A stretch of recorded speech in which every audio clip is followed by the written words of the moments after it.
নমস্কার বন্ধু, আমি মলয় মুখোপাধ্যায়, কনফেডারেশনের জেনারেল সেক্রেটারি। আমার পাশে আছে আমাদের মাননীয় আইনজীবী ফিরদৌস সামিম। আজকে এসছিলাম, বহু সময় অতিবাহিত হয়েছে।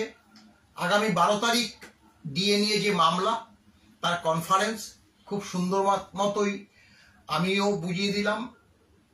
দাদা ফিরদৌস সামিমও কিছু কিছু ভুল ধরে আবার সেটাকে রেকটিফাই করে দিল।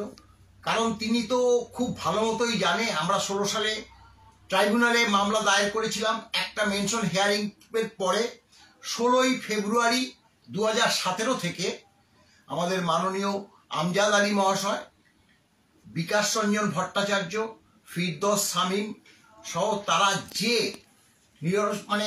পরিশ্রম করে আজকে ডিএ মামলাকে এমন জায়গায় এনে উপস্থিত করেছে যে আর কয়েকটা দিনের মধ্যে আমরা এর সুফল পেতে চলেছি। আজকে দেখুন, সেই 94 সালে বামফ্রন্ট সরকার দিল্লি, চেন্নাই, তখন চেন্নাই কথাটা লেখা ছিল না, মাদ্রাজ, দিল্লি মাদ্রাজে যে সকল এই রাজ্যের কর্মচারীরা ওখানে কর্মরত থাকতো, তাদের যে শুধু কেন্দ্রীয় হারে বলতে কি, দেখুন অনেকেই এটা ভুল করে, all India consumer price index অনুসারে ডিএটা যে গড় হয় সেইটা নিয়ে কেন্দ্রীয় সরকার বছরে 2 কিস্তি ডিএ ক্যালকুলেশন করে তাদের যে কর্মচারী সমাজ তাদেরকে দেয়, তাদেরকে ফলো করে প্রত্যেকটা রাজ্য, এমনকি আমাদের রাজ্য, সেগুলো আমরা তুলে ধরেছি। দেখুন, রোপা 2009 সেখানে পরিষ্কার বলেছিল যে 2009টা কবে থেকে হয়েছে, অর্থাৎ সেটা একটু জানতে হবে। 1/1/6 থেকে 31/12/2015 পর্যন্ত এই 10 বছর স্প্যান থাকে। এই 10 বছর স্প্যানে যখন রোপা বেরিয়েছিল, পরিষ্কার বলেছিল যে 1/1/2006 থেকে 31/3/2008 পর্যন্ত কোনো ডিএ দেওয়া হবে না, যেহেতু রোপাতে বলা ছিল, তাই আমরা ক্লেম করিনি। তারপরে 31/3/2008 থেকে 1/4/2009 পর্যন্ত এই চার কিস্তি ডিএ, অর্থাৎ 12% ডিএ 3 বছর ধরে দেবে, সেটাও আমরা মেনে নিয়েছি। 12 পর 1/4/2009, 1/4/2009, 12/4/16, সেই 16% ডিএ যোগে আমরা হাতে বেতন পাই।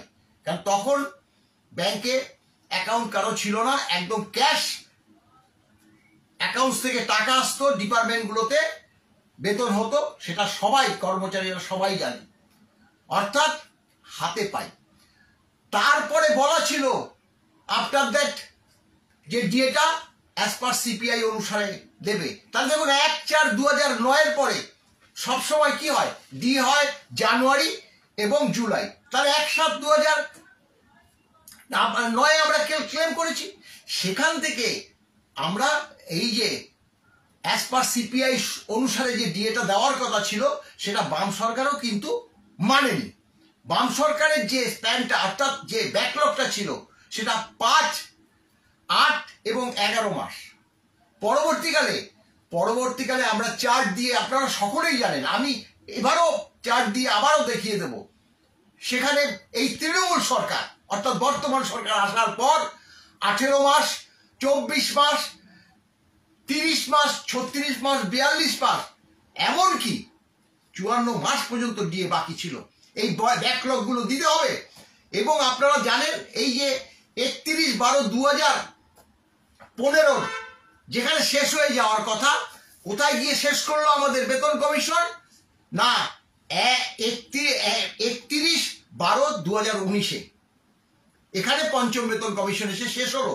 এবং দেখুন, কেবল বলছে সর্বোচ্চ আদালতে যে আমরা all India consumer price index অনুসারে ডিএ দিই না, কিন্তু আপনার যে বেতন কমিশন শেষ হলেই কিন্তু পরিষ্কার বোঝা যায়।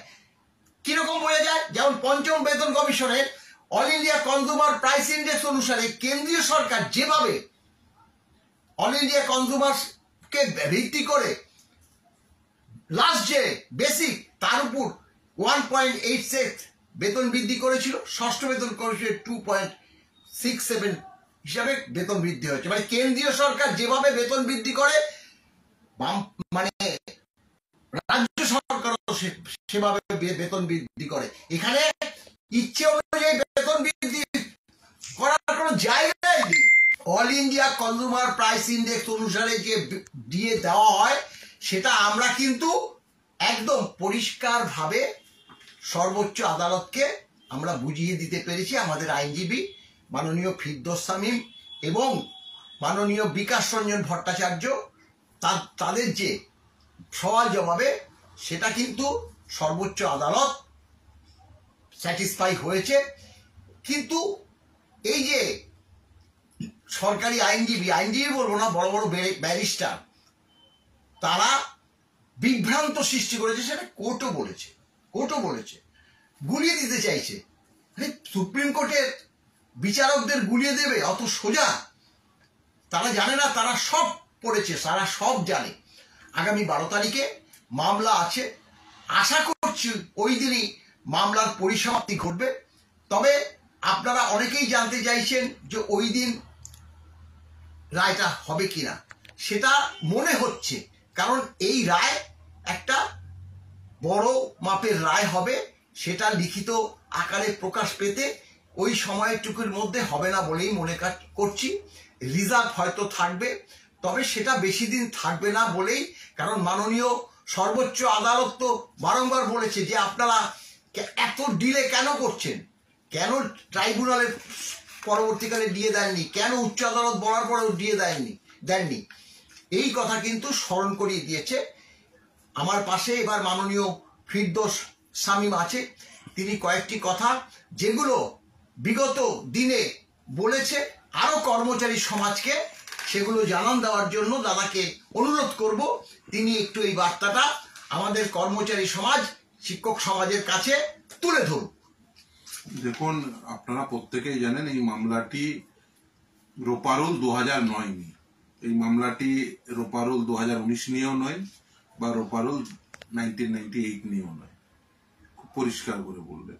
ফলে রোপারুল 2009-এ একেবারে নির্দিষ্টভাবে বলা আছে ডিএ কি হারে দিতে হবে। দেখুন, রোপারুল 2009 মোতাবেক একজন কর্মচারীর স্যালারিতে কি কি কম্পোনেন্ট ছিল: basic pay, grade pay, medical allowance, HRA অর্থাৎ হাউস রেন্ট অ্যালাউন্স, এছাড়াও যারা ডক্টর ছিলেন, মানে health service, medical education service, এই সমস্ত ডক্টরদের জন্য এনপিএ ছিল আর ডিএ ছিল। তাহলে এইগুলো হলো স্যালারির কম্পোনেন্ট। আপনি যদি দেখেন, গোটা আইনটি পড়েন, অর্থাৎ রোপারুল 2009 যেদিন প্রকাশ পেল সেদিন একই দিনে তিনটে নোটিফিকেশন হলো। 23শে ফেব্রুয়ারি 2009 একটা নোটিফিকেশন, যেটা রোপারুল 2009, সেটা আন্ডার আর্টিকেল 309 সেটাকে ফ্রেম করা হলো। ওই একই দিনে 1690F 1691F হলো ক্লারিফিকেটরি মেমো। আর যে কথা মলয়দা বলছিলেন যে 1692F যেখানে নির্দিষ্টভাবে বলে দিয়েছে যে ডিএ কি হবে, মানে